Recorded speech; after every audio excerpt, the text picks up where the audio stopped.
شاطر چور۔ ایک نہایت شاطر اور ماہر چور نے چوری کی خاطر مہنگا لباس زیب تن کر کے معزز اور محترم دکھائی دینے والے شیخ جیسا حلیہ بنایا اور صرافہ بازار میں سونار کی ایک دکان کے اندر چلا گیا۔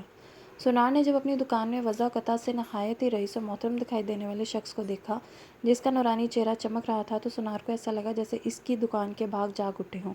اسے پہلی بار اپنی چھوٹی سی دکان کی عزت و وقار میں اضافے کا احساس ہوا۔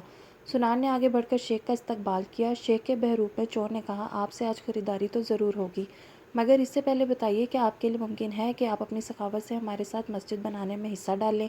اس نیک کام میں آپ کا حصہ خواہ ایک درہم ہی کیوں نہ ہو۔ سونار نے چند درہم شیخ کے حوالے کیے ہی تھے کہ اسی استام میں ایک لڑکی جو در حقیقت چور کی ہم پیشہ تھی دکان میں داخل ہوئی اور سیدھی شیخ کے پاس جا کر اس کے ہاتھوں کو بوسہ دیا اور التجائیہ لہجے میں اپنے اور اپنے اہل عیال کے لیے خیر و برکت کی دعا کے لیے کہا۔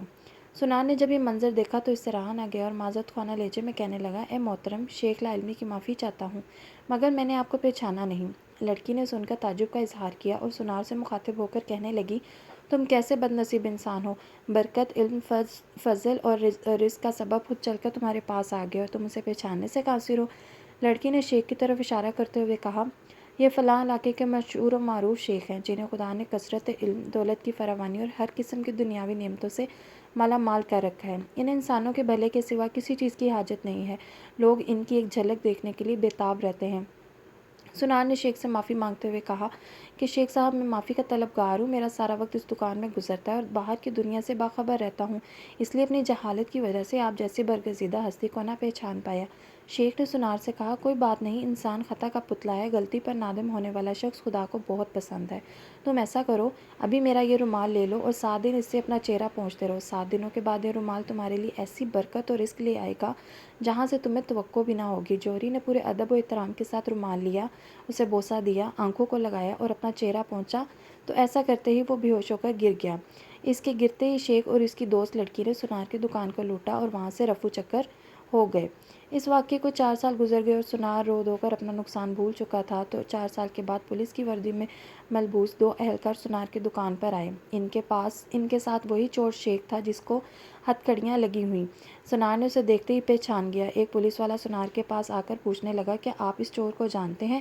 کیونکہ آپ کی گواہی سے ہی قاضی اسے سزا سنا سکتا ہے۔ سونار نے کہا، کیوں نہیں، اس نے فلاں فلاں طریقۂ واردات سے مجھے بے ہوش کر کے میری دکان لوٹ لی تھی۔ پولیس والا شیخ کے پاس گیا اور اس کی ہتھ کڑی کو کھولتے ہوئے کہنے لگا، تم نے جس طرح دکان لوٹنے کا جرم کیا تھا ٹھیک اسی طرح وہ ساری کارروائی دہراؤ تاکہ ہم طریقۂ واردات کو لکھ کر گواہ سمیت قاضی کے سامنے پیش کر کے تم پہ فرد جرم عائد کر سکیں۔ شیخ نے بتایا کہ میں اس طرح داخل ہوا اور یہ کہا، میری مددگار لڑکی آئی، اس نے فلاں فلاں بات کی، پھر میں نے رومال نکال کر دکاندار کو دیا۔ پولیس والے نے جیب سے ایک اور رومال نکال کر شیخ کو تھمایا۔ شیخ نے سونار کے پاس جا کر اسی طریقے سے اسے رومال پیش کیا تو پولیس والا سونار سے کہنے لگا، جناب آپ بالکل ٹھیک اسی طریقے سے رومال کو چہرے پر پھیریں جیسے اس دن پھیرا تھا۔ سونار نے ایسا ہی کیا اور پھر وہ بے ہوش ہو گیا۔ شیخ نے اپنے دوستوں کی مدد سے دوبارہ دکان لوٹ لی جنہوں نے پولیس والوں کا بھیس بدل رکھا تھا۔ آج ہمارے ملک کا بالکل یہی حال ہے۔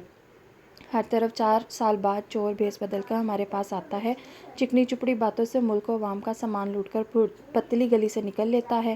ہر دفعہ ایک نیا منظر، نیا لباس، نیا بحروپ، نئی شکل اور نیا حربہ جس سے عوام دھوکہ کھا کر اعتبار کرتی ہے اور آخر میں محافظوں سمیت نکلتا وہی چور ہے۔